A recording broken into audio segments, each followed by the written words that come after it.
Conductor भर्ती प्रक्रिया पर भी आना चाहेंगे क्योंकि लोक सेवा आयोग की ओर से कंडक्टर भर्ती का रिजल्ट घोषित कर दिया गया था। जो लिखित परीक्षा का रिजल्ट घोषित हुआ था, खैर उसकी जानकारी हमने दी थी। लगभग 826 के करीब अभ्यर्थी हैं जिन्होंने ये परीक्षा पास कर ली है। 360 पदों के लिए ये परीक्षा करवाई गई है और 10 दिसंबर को लिखित परीक्षा थी। लेकिन डॉक्यूमेंट वेरिफिकेशन को लेकर भी पूरा शेड्यूल सामने आ चुका है। 19 फरवरी से 6 मार्च तक डॉक्यूमेंट वेरिफिकेशन चलेगी। इसमें 19 से 23, फिर 26 से 2 और 4 से 6, 3 चरणों में ये डॉक्यूमेंट वेरिफिकेशन होने वाली है।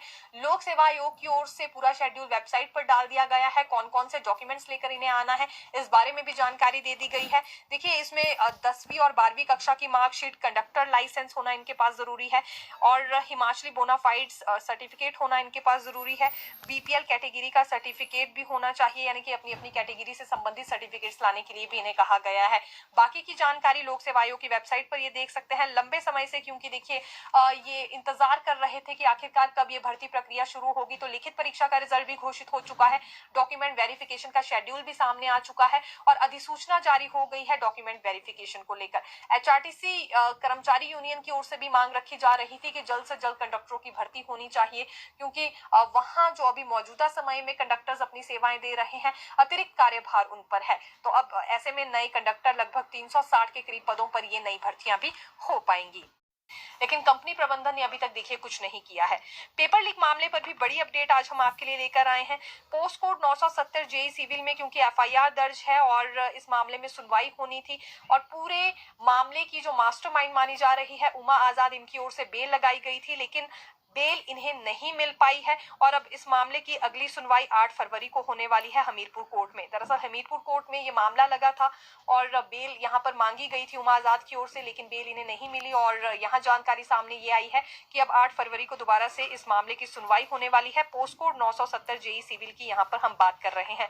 अगर इसी पोस्ट कोड को लेकर एक और जानकारी दे तो एक चार्जशीट इसमें, क्योंकि एसआईटी टीम की ओर से पहले ही दायर कर दी गई है, विजिलेंस की ओर से, माफी चाहेंगे, विजिलेंस की ओर से इसमें पहले ही एक चार्जशीट दायर कर दी गई है, जिसमें जो 3 आरोपी थे, रवि कुमार, रंजित और मुकेश, इन्हें जमानत मिल चुकी है, लेकिन उमा आजाद को बेल नहीं मिली। और कुछ एक युवाओं की ओर से तो यहाँ ये भी मांग रखी जा रही है कि कड़े से कड़ा दंड इन आरोपियों को दिया जाना चाहिए जिन्होंने पेपर बेचने का या खरीदने का काम किया है, क्योंकि सभी का भविष्य देखिए इस बीच लटक कर रह गया है।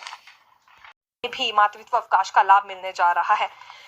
अगली बात लोक सेवा आयोग से जुड़ी करना चाहेंगे। राज्य सरकार ने लोक सेवा आयोग से एक और भर्ती वापस ले ली है, ऑपरेशन थिएटर असिस्टेंट। ये भर्ती इसलिए वापस ली गई है क्योंकि जो अभी राज्य चयन आयोग का गठन हुआ है, जब वो फंक्शनल होगा तो सबसे पहले यही भर्ती राज्य चयन आयोग की ओर से करवाई जाएगी और ये देखा जाएगा कि एक्सपीरियंस राज्य चयन आयोग का इस भर्ती में किस तरह का रहता है। एक्सपीरियंस की बात हम इसलिए कर रहे हैं क्योंकि कंप्यूटर बेस्ड टेस्ट सिस्टम, ये नया सिस्टम अब लागू किया जा रहा है। बारीकी से हम जानकारी दे ही चुके हैं कि दीपक सानन कमेटी की ओर से क्या कुछ सजेशन दिए गए थे भर्तियों में पारदर्शिता लाने के लिए। अब उन्हीं सजेशंस के मुताबिक यहाँ ये पहली भर्ती होने जा रही है, किस तरह की रहती है और ये फर्स्ट और न्यू एक्सपीरियंस इस भर्ती में कैसा रहेगा, जो कि काफी ज्यादा हटकर रहने वाला है अधिकारियों के लिए भी, अभ्यर्थियों के लिए भी।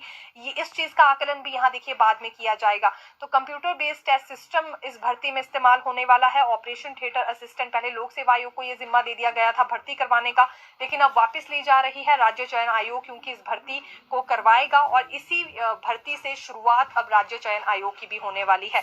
ये भी हम एक तरह से कह सकते हैं। हालांकि जो दूसरी भर्ती राज्य चयन आयोग को करवानी है वो तकनीकी शिक्षा विभाग के ग्रुप इंस्ट्रक्टर की परीक्षा भी करवाई जाएगी और इस मामले में भी लोक सेवा आयोग को पत्र जारी कर दिया गया है सरकार की ओर से कि इस भर्ती को वापस दिया जाए राज्य चयन आयोग को, क्योंकि ये भर्ती भी सौंपनी है। लोक सेवा आयोग ने अभी तक इसमें कोई रिप्लाई दिया नहीं है, क्योंकि पहले फुल कमीशन की बैठक में ये डिसीजन होगा, फिर लोक सेवा आयोग की ओर से कोई रिप्लाई सरकार को दिया जाएगा।